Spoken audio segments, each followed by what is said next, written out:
રાજકોટના ગોંડલમાં નર્મદાની પાઇપલાઇન તૂટતા 50 ફૂટ ઊંચા ફુવારા ઉડ્યા, 1000 લીટર પાણીનો વેડફાટ, સમારકામની કામગીરી શરૂ.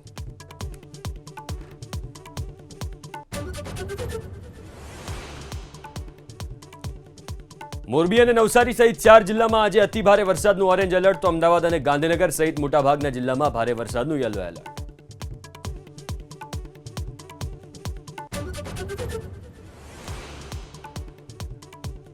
પંજાબના પઠાનકોટથી હિમાચલ પ્રદેશને જોડતો પુલ ધરાશાયી, ભારે વરસાદથી નદીના ધસમસતા પ્રવાહના કારણે પુલના થયા 2 ભાગ.